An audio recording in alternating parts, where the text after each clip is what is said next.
Welcome to Manga Experts. We are back with another top 10 recommendation list. If you like our videos, please leave a like and a comment of your favorite suggestions below.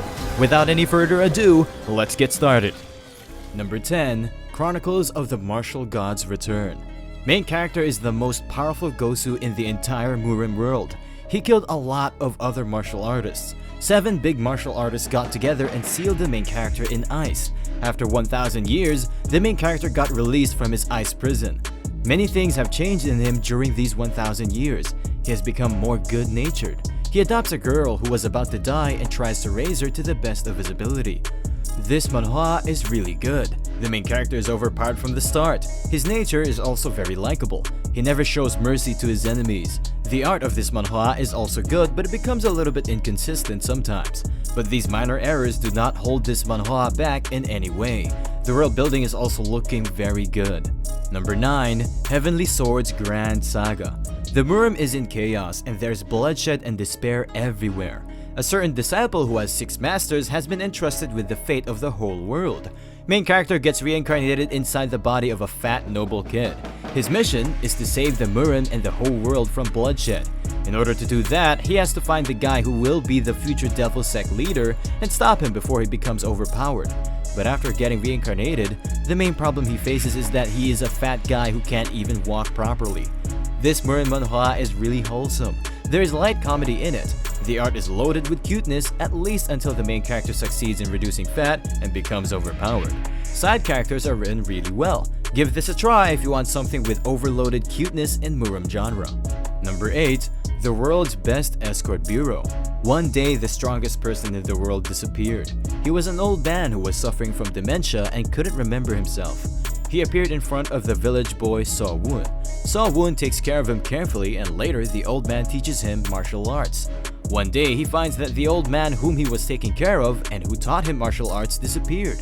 Saw Woon knew that the old man must have come to his senses and left him without saying anything.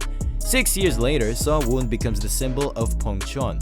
Together with his friends Saw Gukju and Pyo Guk, he started a long journey to become the world's best escort and to find his master. The initial plot of this manhwa is similar to Way to Heaven. The main character is overpowered from the start, and he is also a little bit naive because he was raised in the mountains and he also has a likable personality. Side characters are also written very well. The art is a little bit on the decent side. Fight scenes are good but not that great. After every 5 or so chapters, someone from another agency comes to belittle the escort agency of the main character. After some time, it becomes a little bit repetitive.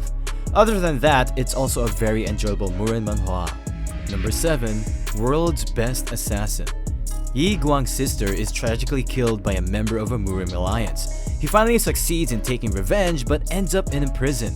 6 years later, he is released from the prison after making a promise that he will work for the Murim alliance.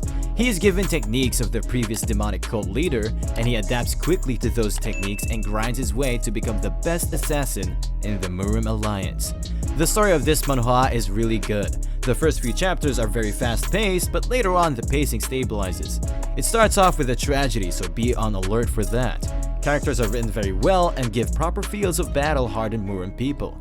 The art is a little bit above decent. Fight scenes are also portrayed very well. This is a must-try for hardcore Murim Manhwa fans. Normal readers may not find it that interesting because there is too much text and information about the Murim world, which can get boring for casual readers.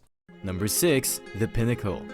Jia Fugui, the leader of the Muye school, has crushed the martial world in terms of force, but he is still extremely insecure about his bald head. In order to find a formula for hair growth, he and his second-in-command traverse the world. The manhwa is full of top-tier comedic moments. It never takes itself serious. All side characters are super funny in unique ways. The main character is also fit for this kind of world. The art is a little bit above average because it was released back in 2017. It also has an anime adaptation. This is a must-try if you want a top-tier Murim comedic manhwa after reading Yongbi the Invincible. Number 5. Blade of Wind and Thunder. Dongbangmui is the son of the deadly king Dongbang-go-jin, who is also called the War God. He's the secret child of his family and the only heir to the Wind clan. He followed in his grandfather's footsteps and became the lower-ranked guard of the Murim League. Together with the bounty hunter's ruthless slashing sword and Yaul, who possessed the plum flying sword, he lifted his blade of wind and thunder to the world. This is a top-tier Murim Manhwa.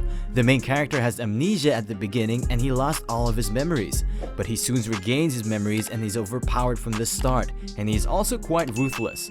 Translation can be a little bit bad sometimes, but it is still understandable. Number 4. Enemies. Our main character, Won-Soo, is trained as an assassin in the evil sect in secret. He is really ruthless and only follows orders. One day he returns after completing a mission. His master dies and now he is left on his own. The main character tries to live a normal life, but due to his evil nature, he ends up killing even more people. This Murim Manhwa is really lit. It shows the Murim world in a more raw and brutal way. The main character is totally ruthless and emotionless at start. After some chapters, he gets some really good character development. The art is also nice and it shines the most during fight scenes. Side characters are also written very well. Story is also good, but it is not recommended for people with faint heart. Only try this if you want a really dark but good Murim Manhwa. Number 3. Living with One Leg. This is a historical tale of love and tragedy between a princess, her guard, and a skillful swordsman who only has one leg. He becomes entangled in a desperate battle for vengeance and all of their lives are put on the line. The story of this old-school martial arts manhwa is very good. There is a lot of tragedy and rivalry in it. The art is very low quality, but this manhwa makes up for the art with its story. Characters are mostly written very well. Only read this if you want a good love triangle type martial arts drama. Number 2. In the Night Consumed by Blades. Despite being an orphan, Jin So-han was taken in by the Crescent Moon sword dance group and spent his childhood with those women. But one day, Poison Demon, one of the 4 great evils, recognized So-han's special physical characteristic and kidnapped him. In the end, after various experiments by Poison Demon, So-han was raised as his disciple. 10 years later, he tried to look for any trace of the Crescent Moon sword dance group, but they had already been defeated at the hands of the Dark Path, which had control over his hometown. Now this event calls for an epic revenge. Main character is totally ruthless. He's also pretty much overpowered from the start, so that's also a plus. Side characters are also written well. The art is the best thing about this manhwa. The fight scenes really pack a punch. World building is also connected very well. This manhwa can surely satisfy your overpowered main character urges. It is written by the author of Return of the Mad Demon, which is also a banger and one of my favorite Murim webtoon. Number 1. Return of the Mad Demon. The Mad Demon Yi Zaha dreams of becoming the god of martial arts. Unfortunately, his dreams are dashed after he falls off a cliff while running from the demonic cult for stealing the Jade of Heaven. Yet, this is not the end for Jaha. He awakens from the fall to find himself back in his 20s. With his knowledge of the future and of martial arts, he now has a chance at revenge and at getting life right this time. He is going to achieve all of his dreams in his life. This is an absolute beast of a Murim Manhwa. The main character is overpowered from the start and he is also very ruthless. The best thing about him is that he is not a simp and acts randomly at some times based on his instincts. Side characters are also written very well. Conversations between the main characters and the side characters are always entertaining. The art of this manhwa is also top-notch with a lot of cool fighting scenes. It also has some conquer the world type elements. This is an absolute gold manhwa that everyone needs to try at least once. Do you agree with our picks?